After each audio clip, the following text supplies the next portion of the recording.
Star Wars: The Rise of Skywalker marks not only the conclusion of the Disney trilogy, but also the end of the 42-year-long Skywalker saga. Let's talk about it.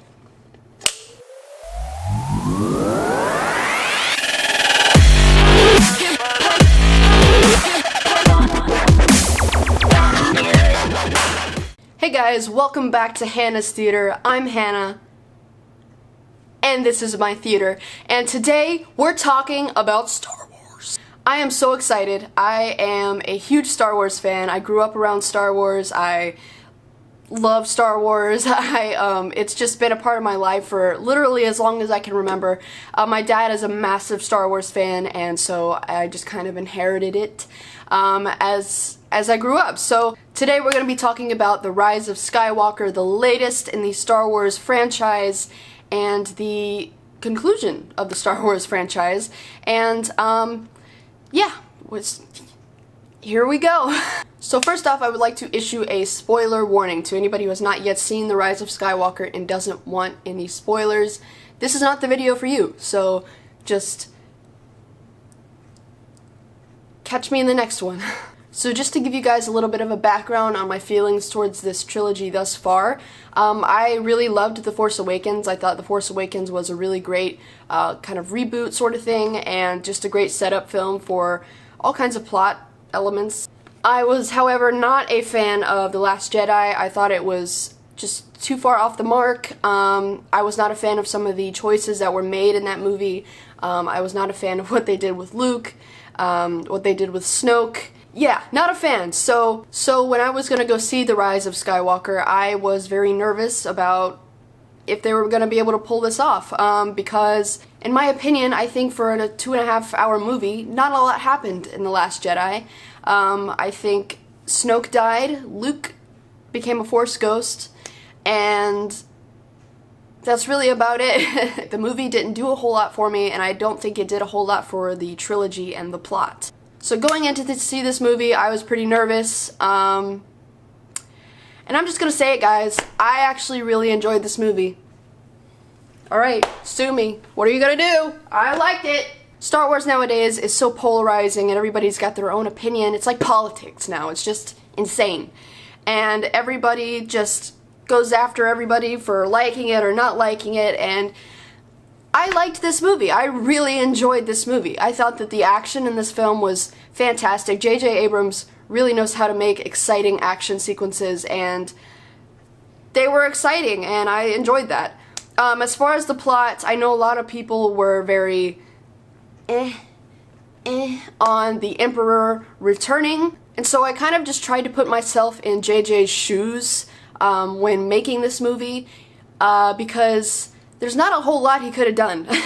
So the setup for what was going to be the main antagonist, Snoke, was completely destroyed, and he died in the last movie, so it's like, what can you do? They could have introduced an entirely new antagonist, which would have been very difficult to do in the final act of the saga, but they could have done that. They could have made Kylo Ren the main antagonist, or they could bring back the Emperor. But as far as actually making him return and his whole plan for, you know, the final order and all that, I thought it was actually really well done. I don't have that much to say about it that I disliked. I mean, I thought that it was well executed. I'm just gonna say it. I thought it was well done. So a lot of complaints I hear about this trilogy, and they are very true, is that it lacks consistency, and that is easily because of The Last Jedi, which in my opinion was kind of a wrench thrown into everything that J.J. Abrams had set up in The Force Awakens. So it lacks consistency, and this movie was really trying hard to kind of wrap up the entire saga and be its own movie, but at the same time kind of make up for what was lost in The Last Jedi and the unexplained stuff in The Last Jedi, like who were Rey's parents. They're nobodies. Oh no, they're not actually nobodies. They were pretending to be nobodies because you're Palpatine's granddaughter. There's a whole lot of like apologizing in this movie and trying to like, that didn't happen. It's like, yeah. There's a whole lot of that in this movie, and I can understand why. I do apologize. I'm not trying to make this video a rant about The Last Jedi, but you set him up for failure, dude. If you like The Last Jedi, that's perfectly okay. There's nothing wrong with that. So let's talk a little bit about Kylo Ren in this movie. I thought Adam Driver did a fantastic job as usual. He has been consistently awesome in all three of the movies. I think he's a very, very interesting antagonist. I think in the last three movies he's been able to pull off a really captivating character, and the acting is superb, and that's really all I can say about Adam Driver. I mean, he's just fantastic in everything he does. I thought all of the acting in this movie was pretty spot on. I mean, I don't think I've ever watched a Star Wars movie and gone, ooh, the acting. Bruh. Daisy Ridley plays a really great protagonist in Rey. She's somebody you can really get behind and somebody that you do care about. I cared about her in this movie, at least.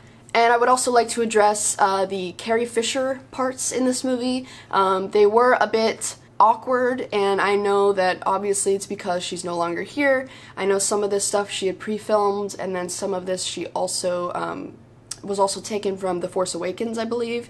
However, it is a little bit awkward, but I'm not going to discount them points for that because I would not want to be in that position. However, I thought that they handled her death very gracefully. It was very sad, especially Chewbacca's reaction to it. Yeah, rest in peace, Carrie Fisher. She's right there.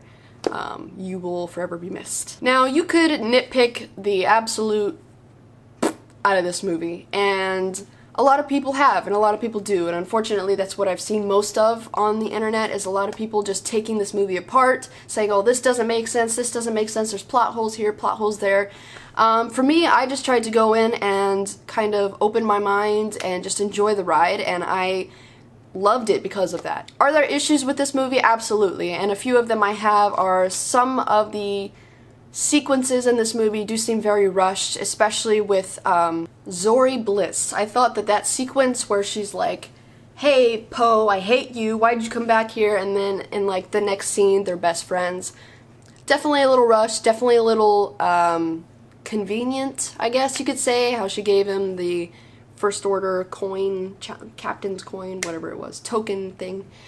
Also, something else that I have a little bit of a complaint about is C-3PO. They had this huge, like, emotional build-up of how C-3PO was saying goodbye to his friends because he was going to lose his memory permanently, and I was like, okay, you know, this is it. This is goodbye C-3PO. And then later on in the movie, R2-D2 restores most of it, and I was like, you could have committed, you know? You could have just, you had me built up to, like, say goodbye to this beloved character. I don't know how beloved he is, but say goodbye to this character, and then you kind of backtracked, and I don't know, I just thought that they could have committed to that, definitely.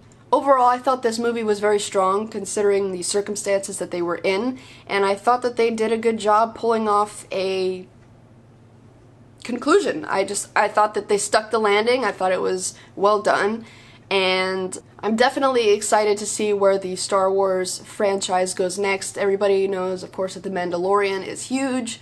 I'm definitely looking forward to season 2 for that.